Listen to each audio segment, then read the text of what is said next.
Hello, listeners. Welcome to the Strength and Recovery Podcast.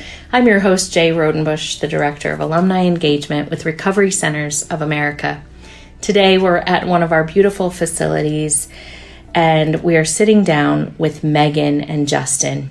Justin is an alum of RCA, and Megan is his beautiful wife, and they agreed to talk to us today a little bit about their story together and their story of hope and healing. And so just really glad to have you. Thanks for being here. Thank you for having us. Yeah, definitely. So where did the two of you begin? Let's just take it back to how did you two meet? So it was in college, and I would say Megan was always around. We were always around. Mutual friends, and it really just started off as a friendship, I would say. Yeah. And some late nights, alcohol related. Back then it was acceptable, was the thing to do, and a lot of partying. I was actually known. Her mom always jokes. I had the party house, and she was always going to the party house. It was a nice party house. Don't get me wrong, but in college, I definitely I had the place where everybody gathered and indulged, to say the least. So that probably, looking back at it, probably a sign that problems were coming my way, but. Didn't see it that way at that point in time, but just having fun, and really that's how... Yeah, that's how we met. Everybody always said, and we would laugh because they would say, oh, if you had babies, they would have the prettiest eyes, because we have unique colored eyes. And I was always like, oh, yeah, because I would go to the house, because that's where my friends were, but I wasn't a partier. Yeah. I didn't drink. Every once in a while, but my dad was a drinker, so I was the complete opposite. I was the driver. I was all of the opposite of, what was happening, the partying at the house.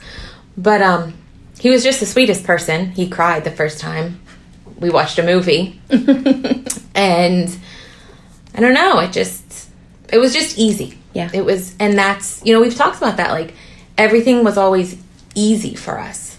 It was we got along, then we got engaged, then we got married. We never fought. There was no fighting, no arguing, no disagreeing. And so when we get more into our story, when we got hit with some hard times, it was almost like we didn't know what to do, because life was crashing down, and we were so used to just bebopping through. Kind of had this whirlwind romance, yeah. The college. Yeah, and and then when we had kids, it was just, everything was easy. And our friends would say, like, oh, you guys never fight. Your relationship is perfect. But yeah, so it was just easy in the beginning. So when did that change? So I always drank. It was controllable, though. It wasn't my way of life, but I was the weekend warrior. Drank to excess on the weekends. With my cousins and my brother. And it's just what we did. And this seemed normal for you. You weren't concerned. I would always say, like, did I ever think that we would end up where we were? No. Did I hate the lifestyle that way in general? Yeah. I'd be like, why can't it just be one? Why does it have to be excessive all the time, And it was always brushed off as, we're just having fun, it's fine. And then the weekend would end, and normal life would, come back. And, it'd work, and there wouldn't be drinking during the week. And so it's almost like, I was like, oh, this is all right. And then we'd hit the weekend again. I'm like, this is so stupid. Why is it so excessive? Repeat. So we were surrounded by it. We were. I would definitely say growing up, I mean, just where we live, if it's a 1-year-old birthday party, we're going to have 6 to 10 cases of beer. It was the culture. Yeah, it is the culture. Anything, if it's a sad event, we're drinking. If it's a happy event, we're drinking. If we're just getting together, we're drinking. We're truly just looking for an excuse to drink at that point in time. I always joked, it's nice out, let's have a drink. Oh, it's cold out, it's snowing, let's have a drink. So it really isn't a joke. That was our way of life. Right. Just to find a reason to have a drink. And where we live, there's a lot of people that you don't have to twist their arm very hard to go have a drink. It's more acceptable almost. Like, it's like you're weird if you don't. And I would have to explain to my side of the family continually. Like, when we first got married, I'm like, I don't like to drink. You guys know this. I just don't do it. And the question always was, well, are you pregnant? Are you pregnant? No, I don't like to drink. So it was almost like, you're weird. What's wrong with you? Just have a drink. And so, I think the first go around, that was his concern. We say that like alcohol is the only drug that everyone's gonna pressure you, or is that? I mean, right. Everyone else, you're kind of, if it's anything other than alcohol, it's great when you quit, right? Because it's not acceptable. It's not socially acceptable except for that group that you're doing it with. Exactly. But when you say, I'm not going to drink anymore, then it's almost like people think, like, do you not want me to drink? Because you're not. No, you do whatever you want. And so it's disheartening that it's so important. And we're breaking that stigma slightly, but it still exists, right? I actually just saw something on Facebook that said, seems like the new trend is to not drink. And I was like, yes. Yes. But so when would you say it started to get hard? COVID. COVID was my complete downfall. So before COVID, I have extremely high anxiety, bouts of depression, and I started self-medicating with alcohol prior to COVID, but I knew that was an issue, and I addressed it and sought help with doctors for my anxiety. Medicine wasn't working. Medicine wasn't working like alcohol was working. Then COVID came, and I was to work remotely from home.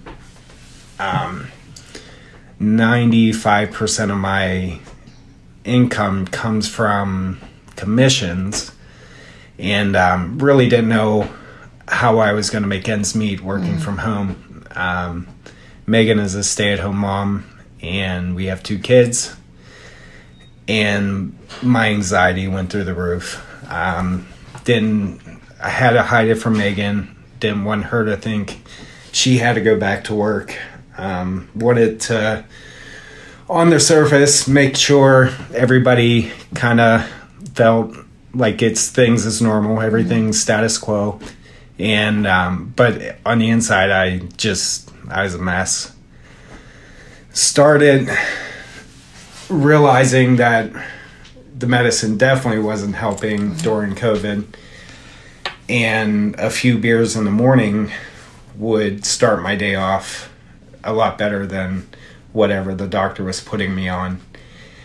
A few beers turned into, a 6-pack in the morning, and then I really wasn't getting drunk, though. I was drinking to take the edge off and then keep that edge off all day. So it was an all-day, everyday occurrence during COVID. And are you noticing at this point? That was the scariest part. I didn't see the change. I didn't. I don't know if it was... I don't know if it was just such a... Like, he must have just been staying this status quo, this, you know, and I was so wrapped up in like the world is falling apart and what am I going to do with my kid, you know, like, so I'm wrapped up in that. And I was just so used to assuming that he's got it. You know, he's got us financially, he's got us, and I've got this. And so, no, I didn't notice at that point. I did not. I believe the terminology is gaslighting, but I was a liar to the fullest extent, because I really wasn't getting drunk. I mean, if I got pulled over, I would have got a DUI, but I wasn't intoxicated, functioning, highly functioning. People, no one knew I was drinking. No, if Megan couldn't tell I was drinking and she doesn't drink and she couldn't smell it on me, I mean, I was doing a pretty good job of hiding it. Not proud of it. I'm actually ashamed and embarrassed about it, but it was the only thing that would get me through the day without. But I didn't. Say you found a solution. I did until my body became dependent on it. So then, now I'm able to go back to work, but now my body's dependent on it. Now I'm shaking uncontrollably without having a few beers. I already have an essential tremor from medications that my mom was on while she was pregnant with me, and that tremor is uncontrollable when I'm having some withdrawal symptoms. And so now I'm completely dependent on it, and now I'm not drinking to take the edge off anymore. I'm drinking to be able to have my hands not shake, to be able to type, to be able to write. Still keeping that. This has got to be so scary. Oh, beyond it. I knew I had to get out of it. I knew I had to get away from it. I didn't know how. I tried to quit on my own. That was not good. The withdrawal symptoms, looking back at it, I think I could tell you that I was sick, but you called me out. You're just having withdrawals. Yeah, and he would try to say like, no. And I'm like, yeah, Googled a lot. Like, you know, because you do start noticing at a certain point. Yes. And was it the physical symptoms that you were noticing first? Yeah, I would say the physical symptoms. I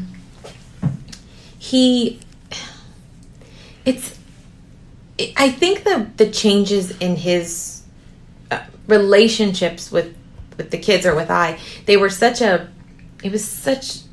gradual kind of thing that I didn't. I guess I didn't link it up, or I was trying not to link it up.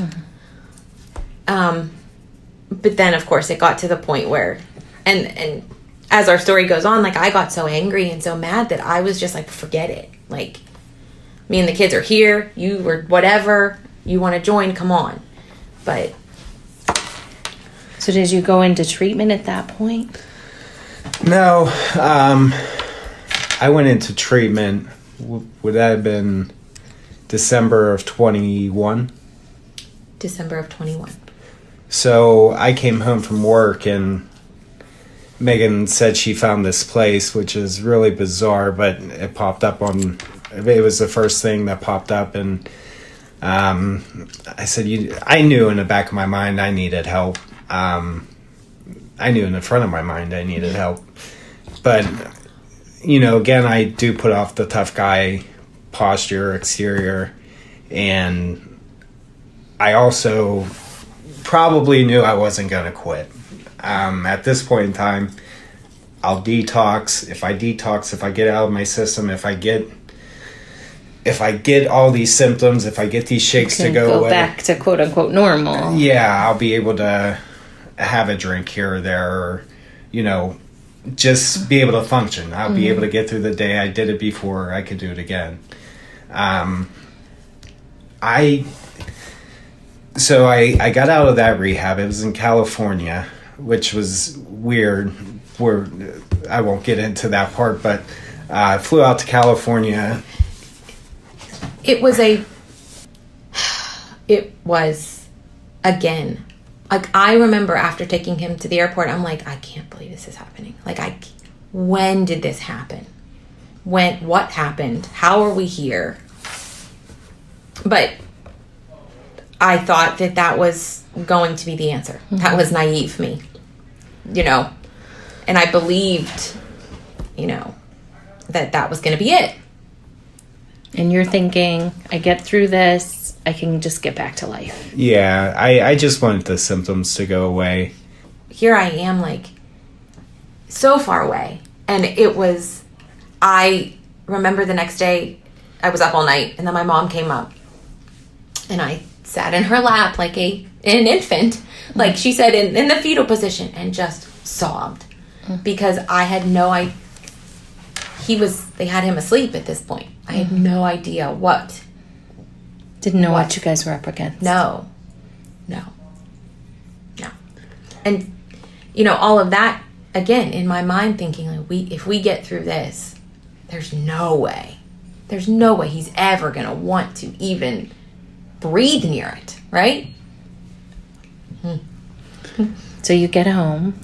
So I do pretty well for probably 3 weeks. Yeah, he was out there for 14 days, okay. And then was insistent upon coming home. And Christmas was coming up. I wasn't missing Christmas. You were good. I made it to January 19th. No, that's when I found out. You made it to a couple days after Christmas. Okay, there you go. Again, nothing to hide. But on January 19th, I wasn't drinking that much, but that day I was on medicine, and a 6-pack, I was completely out of my mind. I don't know. She came home, I remember, and I was like, you got to hide this. And she goes, you were drinking. I said, yep. There's no hiding it. I mean, I can't even function. I don't know what's going on. And this is after a 6-pack. And so that's when I was like, all right, I got this medicine. And she fills my medicine, so it's not like I can hide not taking the medicine. So that was a rough night. I mean, she was leaving me at that point. I threw his, chips that you get when you're... Yeah. I threw because again, I thought that this was... Like, how could you ever want to go back after what you just experienced? Like, in my mind, to me, it's so simple, right? And I know now it's not simple. Then I still was not educated at all. At all. I had no idea. I'm just like, stop. What the heck? Look, you have me. You have these beautiful kids. Like, this great job. Like, just stop. So 2022 was a really rough year, which I'm beyond thankful that it happened. Looking back at it, the fact that we got through it together as a family. So I made it about 5 months white knuckling it. Just, I isolated, didn't go anywhere, made excuses to stay at home. I didn't want to see anybody. I would go to work. Not working a program at this time? Or I got on, so again, my alcoholism started really bad during COVID, so Zoom was my, started making excuses what nights I should skip. I didn't like meditation night, so I would skip meditation night. Then it turned into 2 of the nights.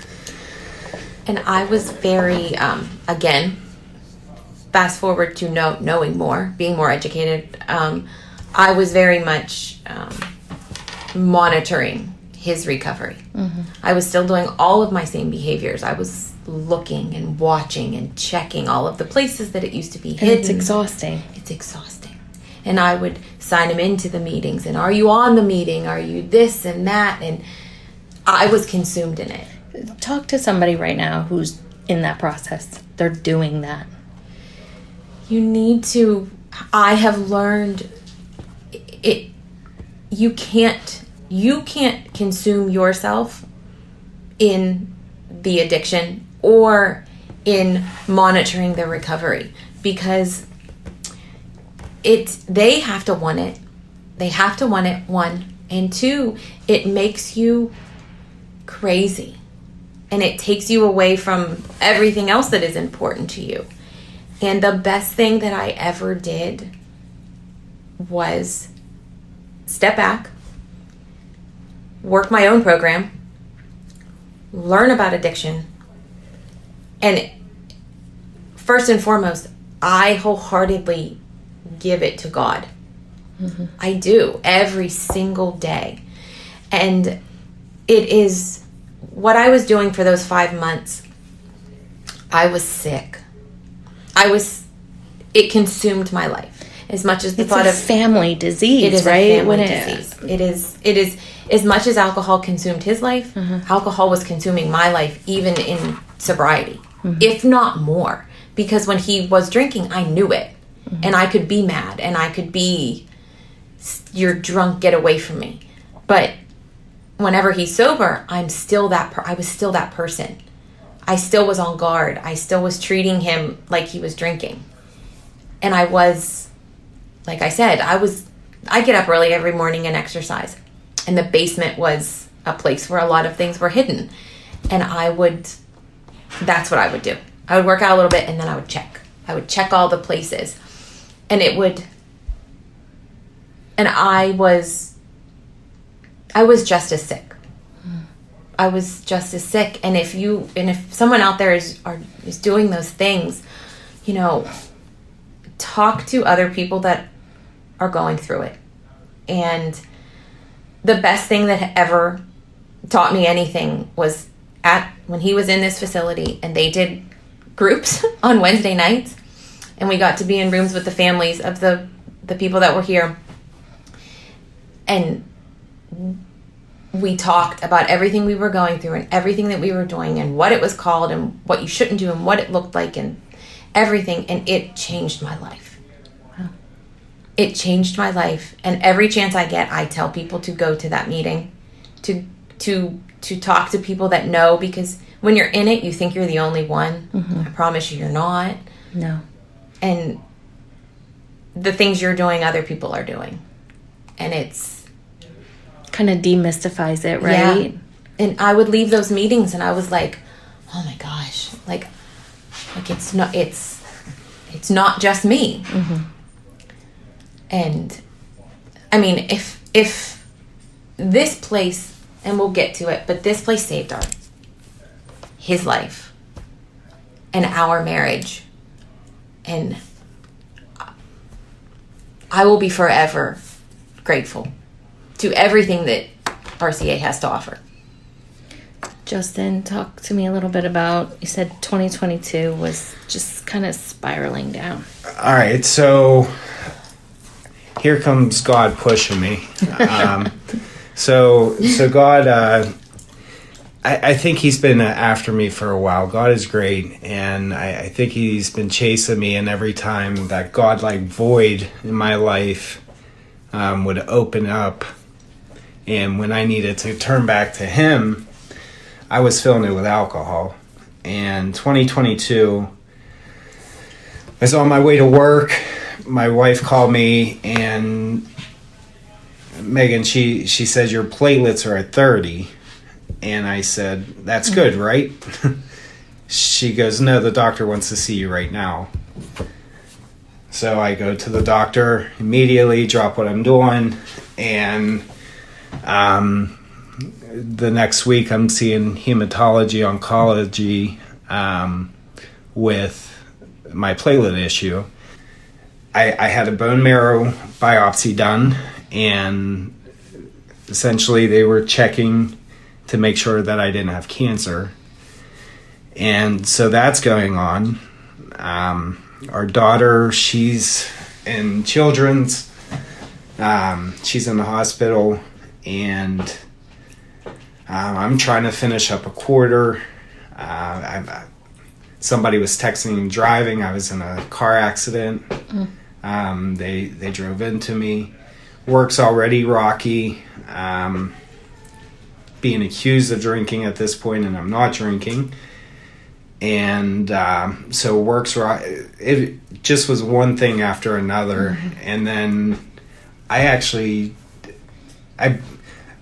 this part becomes a little bit of a blur, but Megan's here so she can verify. I admitted I was going to start drinking again. I was going to control it. I can do it.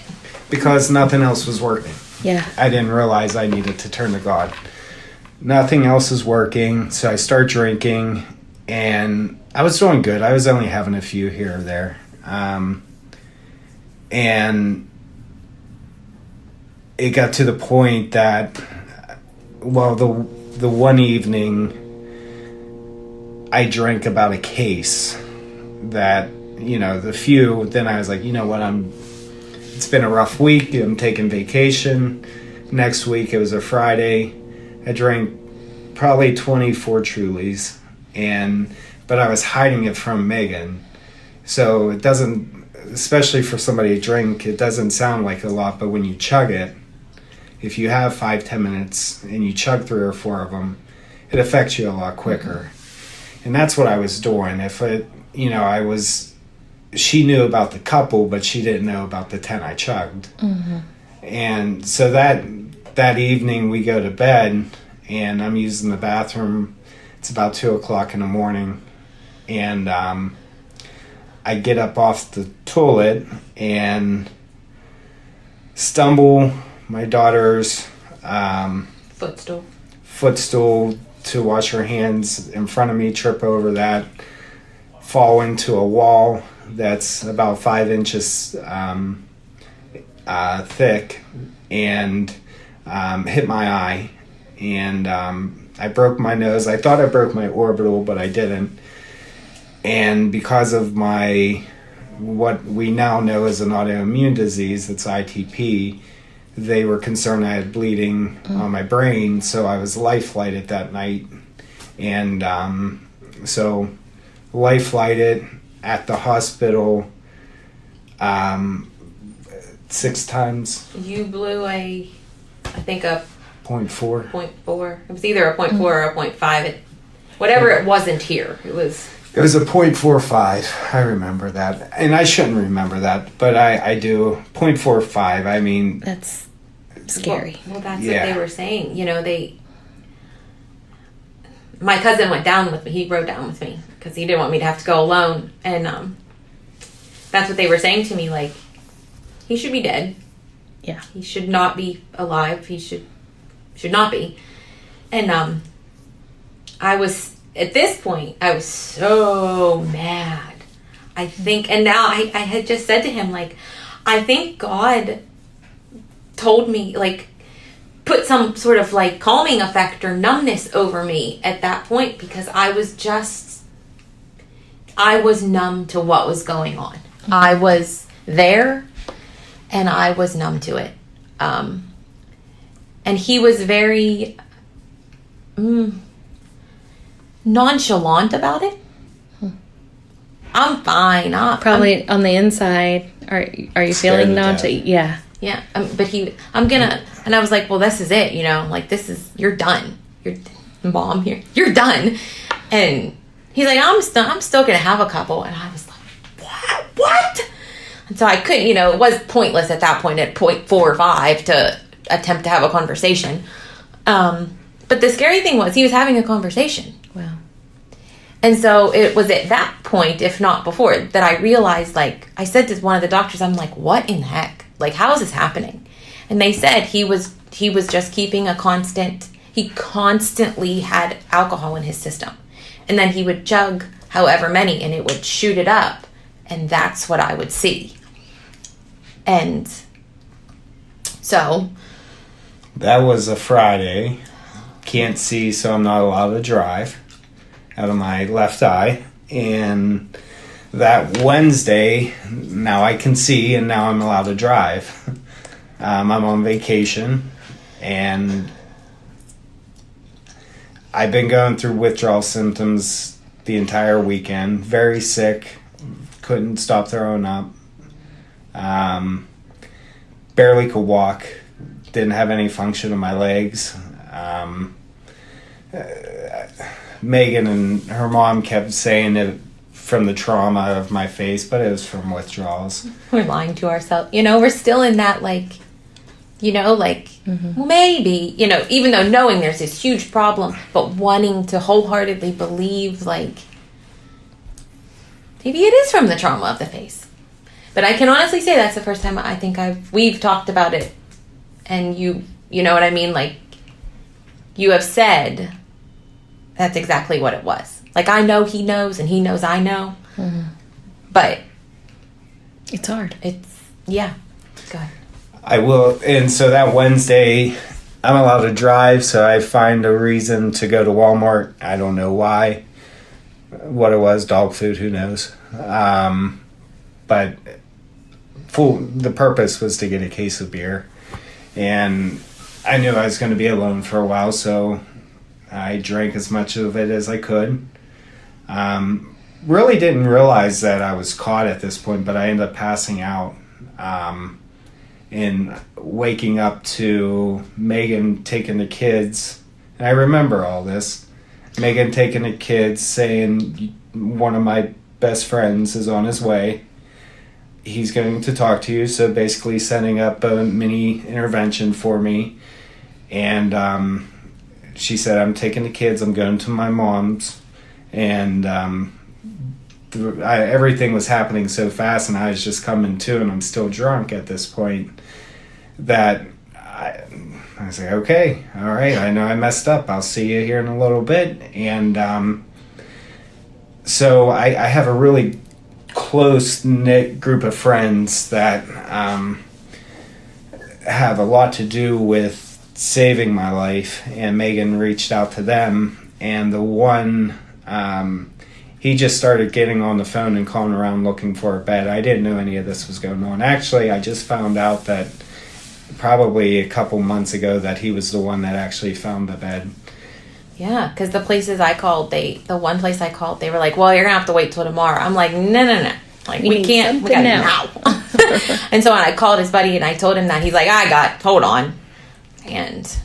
You wound up at RCA. Yes. So my one friend, he came over and he goes, I think you should go. I was like, I'm not going. I'll go tomorrow. Let me sleep on it. He goes, no, I think you should go now. And I believe he pointed out that basically Megan and the kids just left. And so I decided to go. I jumped in his vehicle. I don't know if you know this, but he did stop. He bought me I knew. a pounder at the gas station for the ride down. Said it's the last one you'll ever have. Enjoy it.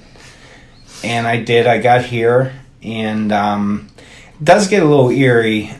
So I got here. I blew a .4 that night as well.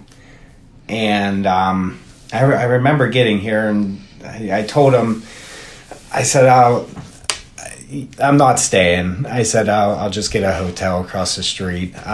But I end up staying. So at this point, reverse back to the first time he went to rehab. I am the codependent of the year. And I learned from the best, my mom. Learned from the best. But I was calling. How is he? Is everything okay? On and on and on and on. And this time... I was like, his blood pressure was high the first couple of days. I called and spoke with the nurse. They would not let me speak to him, which was the best thing. And that's hard for a lot of people. It was hard, but it was the way things happened here were divine intervention. And it was the absolute turning point in his recovery, in his life, in our life. And it was, I can't even, there's no explanation for it. There's just not. And from that day forward, every time I would come on Sundays and I would come on Wednesdays when I was allowed. And every time I came, I would call his friends. I'm like, he looks like he's 25. Like, you should see him. You should see him. Like, you're never going to recognize him when you see him. You're never going to, it's completely different. And, it was it gives me chills to even talk about, and hard almost to put into words because there aren't words. But so I will say my stay here was remarkable. I hear horror stories of other places. I've been fortunate. Both places I've been to, the one in California and then this place, I've been to two nice places. I don't know. But I mean, a warm bed, beautiful, clean facility, great food.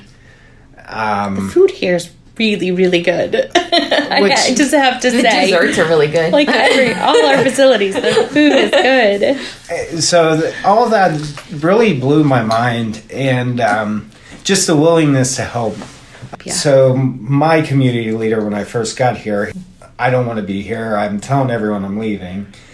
And telling her I'm leaving, I'm like, yeah, I'm going to detox again. I'm getting out of here. And I was like, nope, not coming to get you. Not. And that was another thing I learned. You have to be, as hard as it is, and that's what I would tell the people here after we were here for a couple weeks. I'm like, the answer is no. Like, no. You go and I was told, like, live your life. Mm-hmm. You can rest when they're here because they're safe. Mm-hmm. They're safe.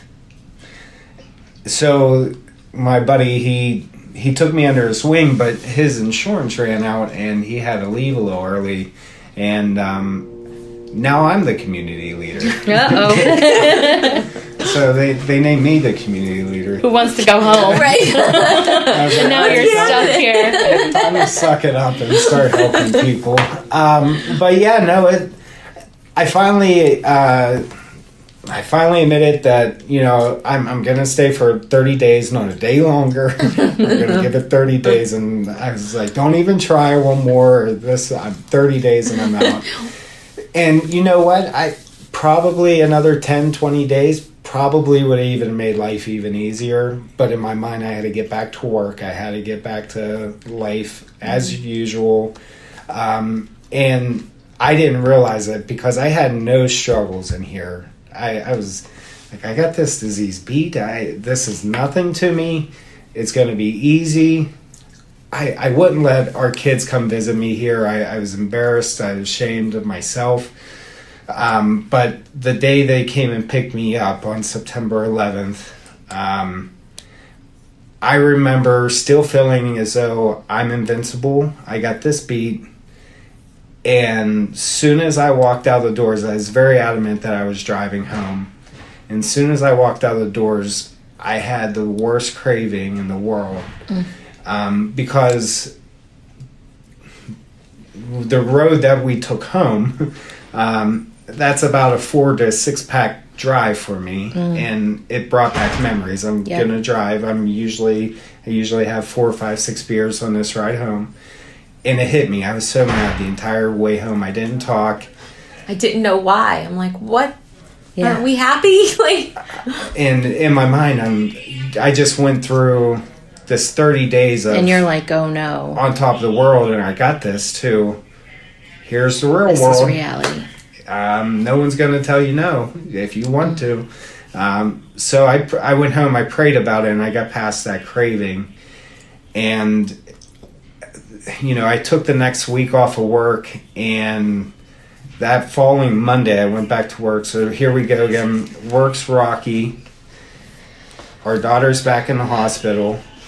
Everything's lining up. I'm passing the beer distributor I stop at often. The devil is in my ear. No one's going to know. Why don't you? And I prayed about it. I got past that craving. And I can honestly say that was the last temptation that I've had. Do I dream about it? Sure. One of my biggest wins was probably 2 months ago when I was able to say no in my dreams to alcohol. So now I know my subconscious. People don't always understand. There's a whole process to what we call like post-acute withdrawal syndrome. And those are all these little symptoms that pop up when you're not drinking, the dreams, the empty beer can and the sidewalk walking to work, and I have to pick it up because there's somebody next to it. Just little things like that. Megan, if you ever need somebody for an Easter egg hunt, she will find anything. And she missed one under my back seat, and I had to get under my back seat, and there it is. But one thing, and I'm sure we're running close on time, one thing that people don't realize, and so the communication between Megan and I is, before it was non-existent. I was viewed as, I was strong, I got this. She didn't see my insecurities. She didn't know that, on the inside I'm a complete mess. She gets it now. She completely understands. We did have a speaker here. I do alumni. I come back to the alumni meetings. I feel as though I owe that to give back. If I can help one person, that's why I come back. Megan does the same. But the one speaker, I won't say his name, but he put it because he had a very similar situation. So here I am with a wife that doesn't have a drinking problem. So perfectly good, perfect woman. And now I give her own program to work. So now I'm her drug of choice. So now I also have to be mindful that she has her own triggers. So my triggers, which high anxiety situation, high stress situations, it's unfortunate my kids are a trigger for me. Just because of, if I see a corner, I assume my son's going to fall and hit his head, and that's anxiety for me. So I have to remove myself from those situations. But then at the same time, I have to realize by me removing myself, that's a trigger to Megan that before I would. So you guys are having to do a whole new level of communication. Oh my gosh. And it's, once you, like I said, dating, everything was easy. We were having fun. We were living our life, everything was great. And so I don't really know that we communicated well then because we were great. What's there to communicate about? Work was good. You want to go to dinner? All right, let's go. Now you're getting to know each other. Yeah. And I'm like, I just said to my mom, I'm like, I just want to talk to him all the time. Like, I want to talk to him all the time. I want to know how his day is. Like, I want to, it's like I'm, like, I thought he was great when I met him. He's this person that I always dreamed I would be married to, like this. And he says the kids, his, up his anxiety. You wouldn't know it now. Like in the past couple weeks, I would say, and again, credit to God, Jesus, he is just this, I don't know, this new person that I didn't know. Like he was, like I said, he was great before, but there still was, he still drank. It may not have been a problem at that point, but the way we are now is what I thought marriage was supposed to be like. Things that I used to say before would make him mad. Like, well, this is upsetting to me. Now, he sits down, he stops what he's doing, and he talks about it with me. And sometimes, like 6 months ago, I was like, I can't believe this is my life. Like, I can't believe our life is falling apart. And now, I swear to God, I wake up and I'm like, I can't believe this is my life. Like, I can't wait to get out of bed. I can't wait to,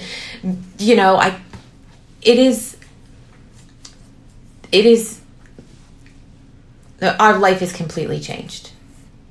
And it is amazing whenever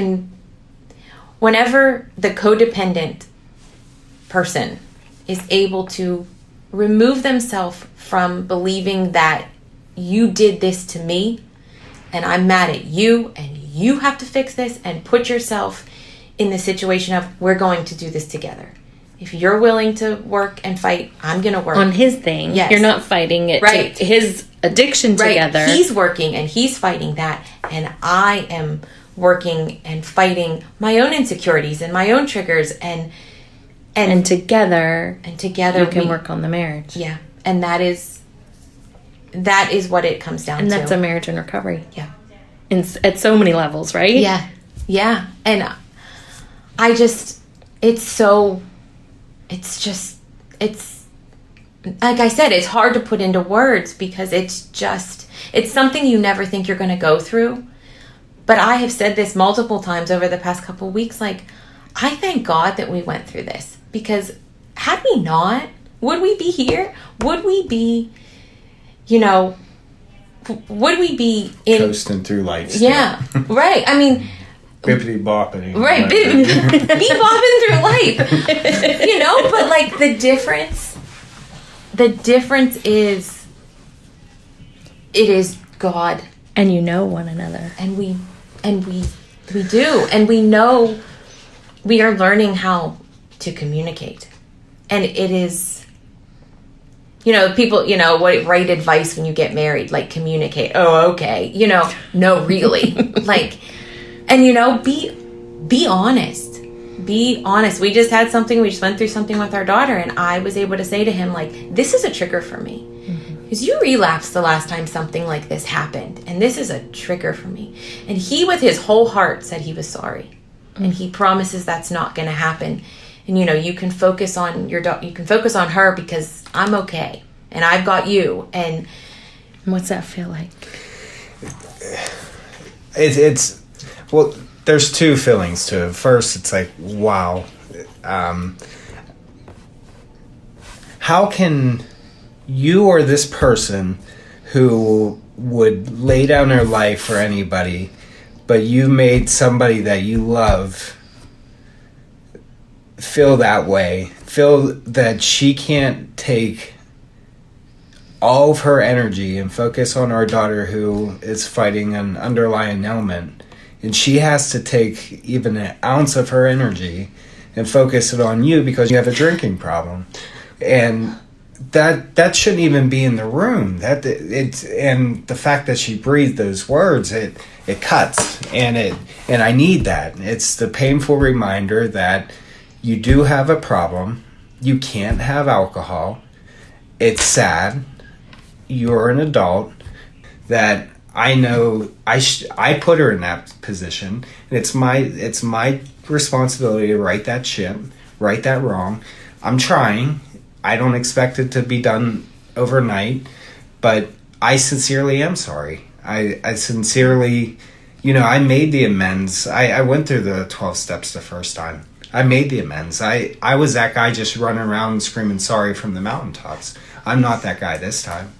I'm just going to change as a person, and that's my sorry to the world. Mm. If I truly did something like I did to my wife, I am beyond sorry. So I like that. You said, my sorry is I'm a changed person. And he is.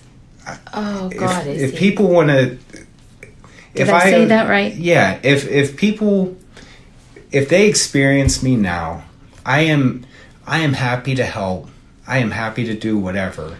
That's why I'm here. If a little bit of my story can help somebody...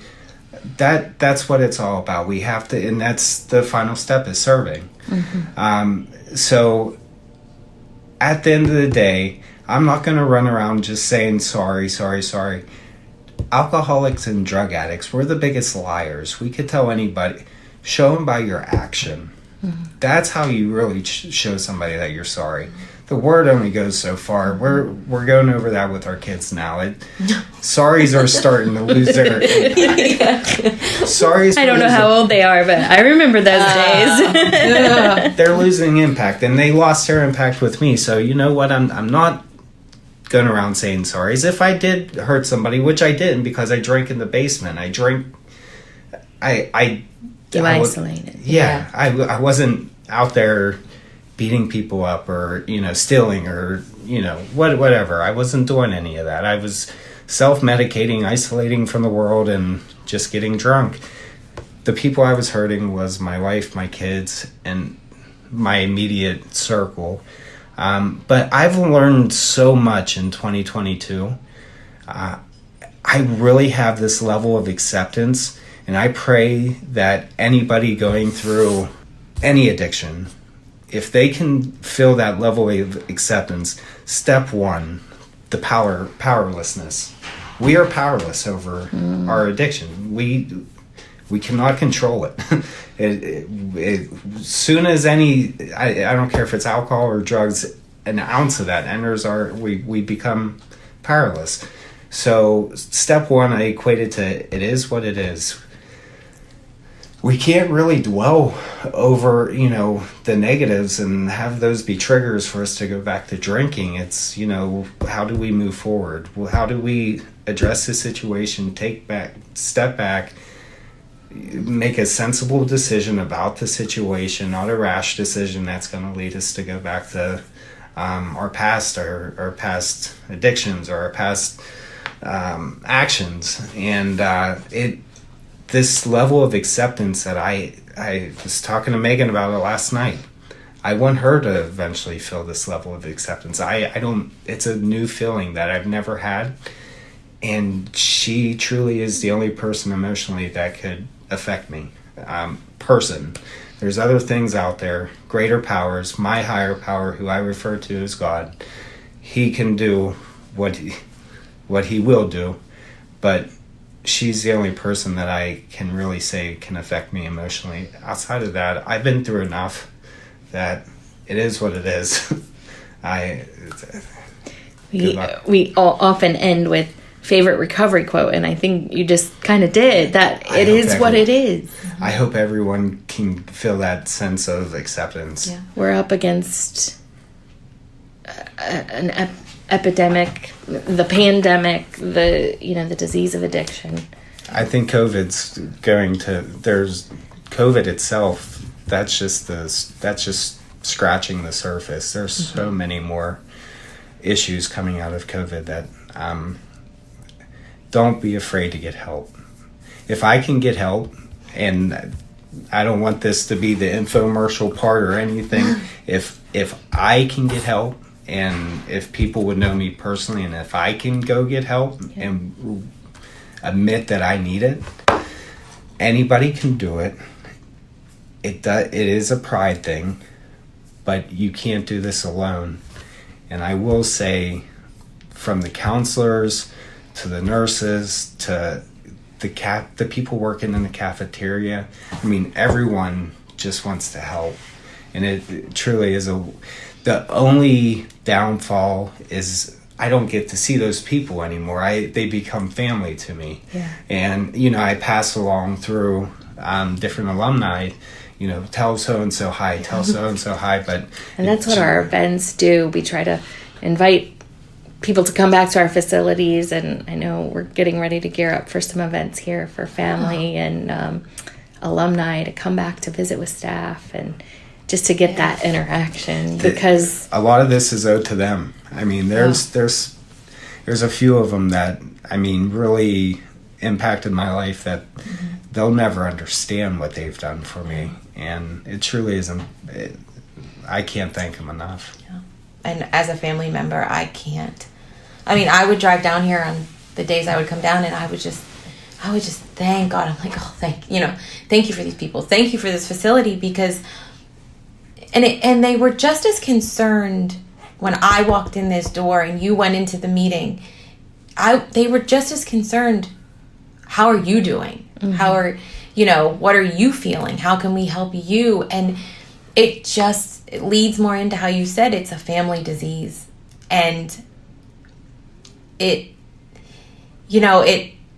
really takes the family to overcome it, because as hard as it is for the codependent in us to want to believe that we have a part to do too, because you want to think, you fix it, I'm gonna be back here living my life.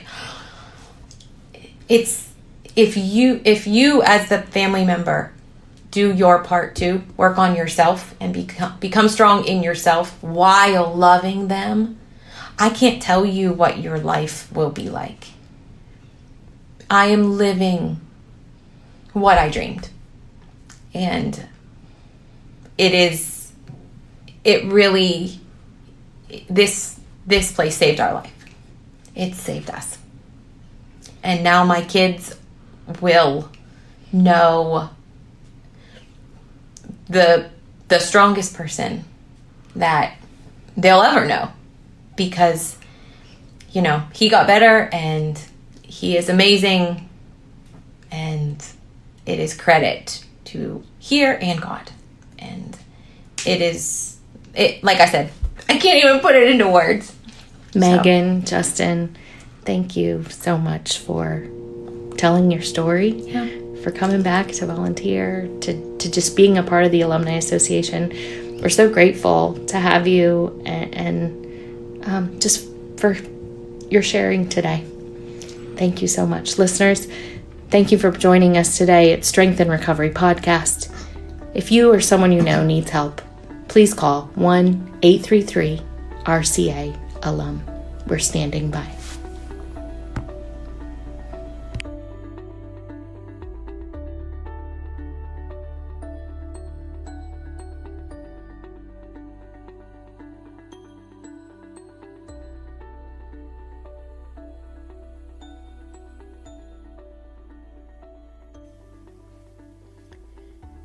Thank you for joining us today for the Strength and Recovery Podcast. Real people, real experiences, real hope. This podcast is presented by the Alumni Association of Recovery Centers of America. If you're interested in learning more, visit rcaalumni.com. Here, you can fill out our web form to make sure you're receiving our daily recovery emails and are notified of special events. The Alumni Association of RCA exists to connect individuals to an active recovery community. It is our goal to work with alumni to help them succeed, belong, and ultimately serve others. We help our alumni succeed by hosting more than 120 recovery support meetings per month, with both virtual and in-person offerings of big book studies, speaker meetings, beginners meetings, Monday through Friday daily inspiration meetings, meetings for men and women, and faith-based meetings. Second, we create a welcoming community that provides a sense of belonging with a full calendar of events each month. Speaker series, barbecues, holiday celebrations, bowling, sporting events, theater shows, and much more. Thirdly, we provide an opportunity for our alumni to serve both the recovery community and in our local neighborhoods. We offer speaker commitments, chair commitments, mentoring opportunities in our facilities, volunteering at food banks, recovery, and overdose awareness events. We look forward to having you with us again soon. Recovery Centers of America provides inpatient and outpatient treatment and has locations in Massachusetts, New Jersey, Pennsylvania, Maryland, Indiana, and Illinois. Recovery Centers of America, or RCA, was founded to break down barriers to expert treatment. We answer the phone and admit patients 24 hours a day, 7 days a week, 365 days a year, are in network with major insurance providers, and provide evidence-based treatment in our world-class facilities. If you or someone you know needs help, call 1-800-RECOVERY and know we are here for you.